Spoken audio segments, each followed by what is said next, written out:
नमस्कार दर्शक बंधु आज क्षुद्र भिडियो आपण मानक स्वागत। सबु राति रे निज स्त्री सांगरे करंतु एही गोटिए काम, निश्चित आपण होइजिबे धनवान।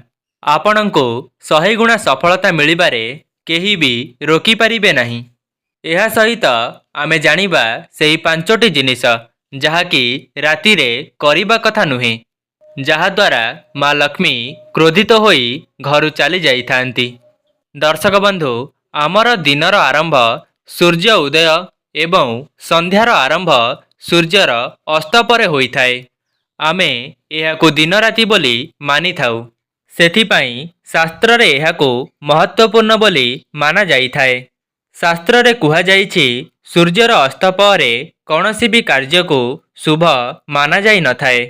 जेउ माने सूर्यास्त परे एही सबु काम करिथांती सेमानंक घर केबे भी उन्नति होई नथाए, कारण एहार पछरे कौनसी प्रकारर वास्तुदोष होई पारे। ज्योतिष शास्त्र अनुसार किछि काम एमिति अछि जे कौनसी भी महिला एही कार्य को रात्रि समय रे करिबा कथा नुहे, सेथिपाई ओलटा घर को दारिद्रता आसी थाए। ताहाले चलंतु जानिबा एही विषय रे। एहा पूर्वरु वीडियो को लाइक करी कमेंट बॉक्स रे जय माँ लक्ष्मी अवश्य लिखि दियंतु। दर्शक बंधु, जदि महिला माने चाहिबे तेबे घर को नरक बनई पारिबे, एवं जदि महिला माने चाहिबे तेबे कुड़ियारू प्रासाद मध्य बनाई पारिबे।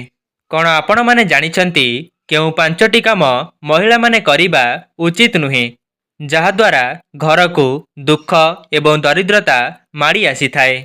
एही भूल जेउ माने भी करिथांती सेमानंक घरर मुरबी कांगाल होई जाइथांती। ताहाले चलंतु जानिबा सेही गुप्त काम, जोटा कि स्वामी तांक स्त्रींक सहित करिबा दरकार। नंबर 1, बहुत लोक कौन करिथांती ना समय अभाव जोगु राति रे लुगापटा को सफा करिथांती। रंग उड़ी जिबा डररे कपड़ा सबु राति रे बाहरे सुखाई देइथांती, किंतु एहा जमारू भी ठीक नुहे। एहा गोटिए प्रकारर वास्तुदोष अटे। माना जाई थाए कि राति रे नकारात्मक शक्ति पवन रे भ्रमण करिथांती, सेथिपाई राति रे एही भूल करंतु नहीं, जहा द्वारा घर को दरिद्रता माड़ी आसी थाए। एमिति भी किछि लोक अछंती जेउ माने रात्रि समय रे अइठा बासन को सेमिति थोई करी सोई जाइथांती, जहाकी वास्तु अनुसारे जमारू भी उचित नुहे। सेथिपाई माँ लक्ष्मी क्रोधित होई जाइथांती एवं सेही घरु माँ लक्ष्मी चली जाइथांती, जहा द्वारा सेही घरे सबुबेले अन्नर अभाव देखा देइथाए। सेथिपाई सबुदिन राति रे अइठा बासन को सफा सुतरा करी रखी करी सुअंतु। एमिति करिबा द्वारा माँ लक्ष्मी सेही घर उपरे प्रसन्न होइथांती एवं सेही घरे केबे भी धनर अभाव होई नथाए। नंबर 2, केते जण लोक एमिति अछंती जोता चपल को निज खट तले रखी देइथांती, जहाकी एहा संपूर्ण भूल होई थाए। एपरी करिबा द्वारा घरे अशांति सृष्टि होई थाए एवं ता सहित घरर सदस्य माने रोगिणा मध्य होई जाइथांती।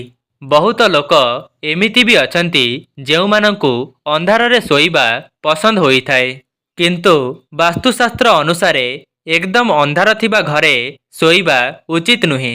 आपण चाहिले सेही घरे हालका आलुआरे सोईबा उचित, जहा द्वारा आपणक जीवन रे सकारात्मक ऊर्जा बढ़ी चली थाए। एहा व्यतीत जदि आपण सोईबा समय रे गोटिए घियर दीप को प्रज्वलन करी शयन करंती तेबे माँ लक्ष्मी आपणक उपरे प्रसन्न होइथांती।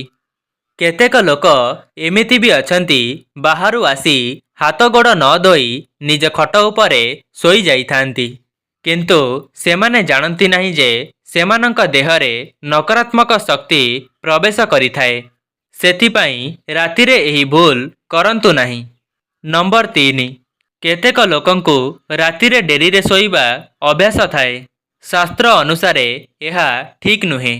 एहा करिबा द्वारा शरीर असुस्थ होई जाए एवं वास्तु दोष मध्य लागी रही थाए। घर को दारिद्रता आसी थाए। ରାତିରେ ପୂଜା ଘରକୁ କେବେ ଖୋଲା କରି ରଖିବେ ନାହିଁ। ପୂଜା ଘରକୁ କବାଟ ବନ୍ଦ କରି ରଖିବେ କିମ୍ବା କୌଣସି ପରଦା ମଧ୍ୟ ପକାଇ କରି ରଖିବେ। ଏହାଦ୍ୱାରା ମୁକ୍ତି ଦୋଷ ଲାଗିନଥାଏ। କବାଟ ଆଡ଼କୁ ମୁଣ୍ଡ କିମ୍ବା ଗୋଡ଼ କରି ଶୋଇବା ଦ୍ୱାରା ମଣିଷର ମୃତ୍ୟୁ ଭୟ ବନି ରହିଥାଏ। ନମ୍ବର 4, ଘରେ ମା ଲକ୍ଷ୍ମୀଙ୍କର କୃପା ପ୍ରାପ୍ତ କରିବାକୁ ଚାହୁଁଥିଲେ ଘରର କିଛି ନିୟମକୁ ପାଳନ କରିବା ଉଚିତ, ଯାହାଦ୍ୱାରା ମା ଲକ୍ଷ୍ମୀଙ୍କର କୃପା ପ୍ରାପ୍ତ ହୋଇପାରିବ। କୁହାଯାଇଛି କି ଘରେ ମା ଲକ୍ଷ୍ମୀ ସେତେବେଳେ ବାସ କରିଥାନ୍ତି ଯେତେବେଳେ ଘରକୁ ସଫାସୁତୁରା ରଖାଯାଏ। ସୂର୍ଯ୍ୟ ଉଦୟ ପରେ ସମସ୍ତେ ନିଜ ଘରକୁ ଝାଡ଼ୁ ପୋଛା ଇତ୍ୟାଦି କରିଥାନ୍ତି, କିନ୍ତୁ ବାସ୍ତୁଶାସ୍ତ୍ର ଅନୁସାରେ ସନ୍ଧ୍ୟା ଅର୍ଥାତ୍ ସୂର୍ଯ୍ୟାସ୍ତ ପରେ ଘରେ ଝାଡ଼ୁ ପୋଛା ଲଗାଇବା ଜମାରୁ ବି ଉଚିତ ନୁହେଁ। ବାସ୍ତୁଶାସ୍ତ୍ର ଅନୁସାରେ ସକାଳୁ ଝାଡ଼ୁ ଲଗାଇବା ଶ୍ରେଷ୍ଠ ଅଟେ, କିନ୍ତୁ ବାଧ୍ୟରେ ଯଦି ସନ୍ଧ୍ୟା ସମୟରେ ଝାଡ଼ୁ ଲଗାଇବାକୁ ପଡ଼େ ତେବେ ଘରର ଅଳିଆକୁ ରାତ୍ରି ସମୟରେ ବାହାରେ ଫୋପାଡ଼ିବେ ନାହିଁ। ସେହି ଅଳିଆକୁ ଆପଣ ଗୋଟିଏ ଜାଗାରେ ସାଇତିକିରି ରଖିବେ ଏବଂ ତା ପରଦିନ ତାକୁ ବାହାରେ ଫୋପାଡ଼ିବେ। ଖାଲି ଏତିକି ନୁହେଁ, ବାସ୍ତୁଶାସ୍ତ୍ର ଅନୁସାରେ ଝାଡ଼ୁ ରଖିବାର ନିୟମ ବି ରହିଅଛି। ବାସ୍ତୁଶାସ୍ତ୍ର ଅନୁସାରେ ଘରର ଝାଡ଼ୁକୁ ଗୋଟିଏ ଧଳା ସୂତାରେ ବାନ୍ଧିକରି ରଖିବା ଉଚିତ। ଧ୍ୟାନ ରହିବା ଉଚିତ ଯେ ଏହି ନିୟମକୁ ଆପଣ କାହାକୁ ବି କହିବେ ନାହିଁ, ଯାହାଦ୍ୱାରା ଧନର ହାନି ହୋଇଥାଏ। ବାସ୍ତୁଶାସ୍ତ୍ର ଅନୁସାରେ ଟଙ୍କାକୁ ଯେପରି ଲୁଚାଇ କରି ରଖାଯାଏ, ସେହିପରି ଆପଣମାନେ ଝାଡ଼ୁକୁ ମଧ୍ୟ ଲୁଚାଇ କରି ରଖିବେ। ବାସ୍ତୁଶାସ୍ତ୍ର ଅନୁସାରେ ଝାଡ଼ୁକୁ ଲୁଚାଇ ରଖିବାର ବହୁତ ଲାଭ ହୋଇଥାଏ। ଏପରି କରିବା ଦ୍ୱାରା ଘରକୁ ଦରିଦ୍ରତା ଆସିନଥାଏ। ସେହି ଘରେ ମା ଲକ୍ଷ୍ମୀଙ୍କର ବାସ ହୋଇଥାଏ। ଝାଡ଼ୁକୁ ସବୁବେଳେ ଶୁଆଇକି ରଖିବା ଉଚିତ। ଏହାଦ୍ୱାରା ଘରେ ଆର୍ଥିକ ସମସ୍ୟା ହୋଇନଥାଏ। ଝାଡ଼ୁକୁ ସବୁବେଳେ ଦକ୍ଷିଣ ଦିଗରେ ରଖିବା ଉଚିତ। ଏହା କରିବା ଦ୍ୱାରା ଘରେ ସୁଖ ସମୃଦ୍ଧି ଲାଗି ରହିଥାଏ ଏବଂ ଘରକୁ ଦରିଦ୍ରତା ଆସିନଥାଏ। ରାତିରେ ଝାଡ଼ୁକୁ ମୁଖ୍ୟ ଦ୍ୱାର ଥିବା ଭିତର ପଟକୁ ରଖିବା ଉଚିତ। ସକାଳୁ ଉଠିବା ପରେ ମୁଖ୍ୟ ଦ୍ୱାରକୁ ଝାଡ଼ୁ କରିବା ଉଚିତ। କୁହାଯାଏ କି ରାତିରେ ଝାଡ଼ୁକୁ ମୁଖ୍ୟ ଦ୍ୱାର ପାଖରେ ରଖିଲେ ରାତିରେ ବୁଲୁଥିବା ସମସ୍ତ ନକାରାତ୍ମକ ଶକ୍ତି ଘରକୁ ପ୍ରବେଶ କରିପାରିନଥାଏ। ଖାଦ୍ୟକୁ ଗ୍ରହଣ କରିବା ଜାଗାରେ ଝାଡ଼ୁକୁ ରଖିବା ଉଚିତ ନୁହେଁ। ଖାଦ୍ୟ ଗ୍ରହଣ କରୁଥିବା ଜାଗାରେ ସ୍ୱୟଂ ଲକ୍ଷ୍ମୀଙ୍କର ନିବାସ ହୋଇଥାଏ। ଯଦି ସେହି ଜାଗାରେ ଝାଡ଼ୁକୁ ରଖାଯାଏ ତେବେ ସେହି ଘରର ସଦସ୍ୟମାନଙ୍କର ସ୍ୱାସ୍ଥ୍ୟରେ ସମସ୍ୟା ଦେଖା ଦେଇଥାଏ। ନମ୍ବର 5, ଆପଣଙ୍କ ଅଗଣାରେ ତୁଳସୀ ଗଛ ନିଶ୍ଚୟ ଲାଗିଥିବ। ଆପଣଙ୍କ ଅଗଣାରେ ତୁଳସୀ ଗଛ ରହିବା ଅତ୍ୟନ୍ତ ଶୁଭ ମାନାଯାଇଥାଏ, କିନ୍ତୁ ସୂର୍ଯ୍ୟ ଅସ୍ତ ପରେ ତୁଳସୀ ଗଛକୁ ଛୁଇଁବା ଉଚିତ ନୁହେଁ ଏବଂ ସୂର୍ଯ୍ୟାସ୍ତ ପରେ ତୁଳସୀ ଗଛରେ ଜଳ ଚଢ଼ାଇବା ଉଚିତ ନୁହେଁ। ଏହାଦ୍ୱାରା ମାତା ଲକ୍ଷ୍ମୀ କ୍ରୋଧିତ ହୋଇଥାନ୍ତି। ସେହି ଘରୁ ସୁଖ ସମୃଦ୍ଧି ସବୁ ଚାଲିଯାଇଥାଏ। ସୂର୍ଯ୍ୟ ଅସ୍ତ ହେଉଥିବା ସମୟରେ ଖାଇବା ଏବଂ ଶୋଇବା ଉଚିତ ନୁହେଁ। ଏହି କାରଣରୁ କେବଳ ଧନହାନି ହୋଇନଥାଏ, ଏହା ସହିତ ବ୍ୟକ୍ତିର ସ୍ୱାସ୍ଥ୍ୟ ଠିକ୍ ରହିନଥାଏ। ସୂର୍ଯ୍ୟାସ୍ତ ପରେ କେବେ ବି ଚୁଟି କାଟିବା ଠିକ୍ ନୁହେଁ। ଏହାଦ୍ୱାରା ମାତା ଲକ୍ଷ୍ମୀ କ୍ରୋଧିତ ହୋଇଥାନ୍ତି। ହାତର ନଖ କେବେ ବି ରାତିରେ କାଟିବା କଥା ନୁହେଁ। ଦର୍ଶକ ବନ୍ଧୁ, ଏହା ଥିଲା ସେହି 5ଟି କାମ ଯାହାକି କୌଣସି ବି ବ୍ୟକ୍ତି ରାତ୍ରି ସମୟରେ କରିବା ଉଚିତ ନୁହେଁ, ଯାହାଦ୍ୱାରା ଘରକୁ ନକାରାତ୍ମକ ପ୍ରଭାବ ପଡ଼ିଥାଏ।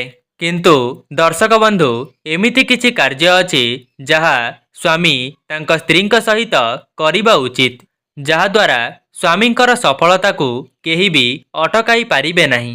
ଆଚାର୍ଯ୍ୟ ଚାଣକ୍ୟ ମହାନ ଜ୍ଞାନୀ ଥିଲେ। ତାଙ୍କର କଥା ଅନୁସାରେ ଆଚାର୍ଯ୍ୟ ଚାଣକ୍ୟ କୁହନ୍ତି, ହିନ୍ଦୁ ମହିଳାମାନଙ୍କୁ ଲକ୍ଷ୍ମୀଙ୍କର ସ୍ୱରୂପ ମାନାଯାଇଥାଏ ଏବଂ ଏମିତି ବି ଜାଗା ଅଛି ଯେଉଁଠାରେ ମହିଳାମାନଙ୍କୁ ପୂଜା ମଧ୍ୟ କରାଯାଇଥାଏ। ଦର୍ଶକ ବନ୍ଧୁ, ଆଚାର୍ଯ୍ୟ ଚାଣକ୍ୟ କୁହନ୍ତି, ଗୋଟିଏ ସ୍ୱାମୀ ତା ସ୍ତ୍ରୀ ସହିତ ମନ ଖୋଲିକି ଭଲ ପାଇବା ଉଚିତ। ସ୍ୱାମୀ ସ୍ତ୍ରୀଙ୍କ ମଧ୍ୟରେ କୌଣସି ଦୂରତା ନ ରହିବା ଉଚିତ। जदि स्वामी स्त्रीଙ୍କ ମଧ୍ୟରେ କୌଣସି କଥାକୁ ନେଇ ମନଭେଦ ହୋଇଥାଏ ତାହେଲେ ରାତିରେ ତାହାକୁ ଦୂର କରିବା ଉଚିତ। ନିଜର ଭଲ ପାଇବାକୁ ଆଗକୁ ବଢ଼ାଇବା ଉଚିତ। ନିଜର ସମ୍ପର୍କକୁ ଆହୁରି ମଜବୁତ ବନାଇବା ଉଚିତ। ଏମିତି ଲୋକଙ୍କ ଉପରେ ମା ଲକ୍ଷ୍ମୀଙ୍କର କୃପା ବର୍ଷା ହୋଇଥାଏ। ଏମିତି ଘରକୁ ସ୍ୱର୍ଗ ମାନା ଯାଇଥାଏ ଏବଂ ଏମିତି ଘର ସକାରାତ୍ମକ ବୃଦ୍ଧି ପାଇବା ସହିତ ସୁଖ, ଶାନ୍ତି, ବୈଭବ, ଐଶ୍ୱର୍ଯ୍ୟ ସବୁକିଛି ପ୍ରାପ୍ତ ହୋଇଥାଏ। ଦର୍ଶକ ବନ୍ଧୁ, ଯଦି ଆପଣମାନଙ୍କୁ ଭିଡ଼ିଓଟି ଭଲ ଲାଗିଥାଏ ଭିଡ଼ିଓକୁ ଲାଇକ୍ କରି କମେଣ୍ଟ ବକ୍ସରେ ଜୟ ମା ଲକ୍ଷ୍ମୀ ଅବଶ୍ୟ ଲେଖିଦିଅନ୍ତୁ। ଆଜି ପାଇଁ ରହୁଛି, ନମସ୍କାର।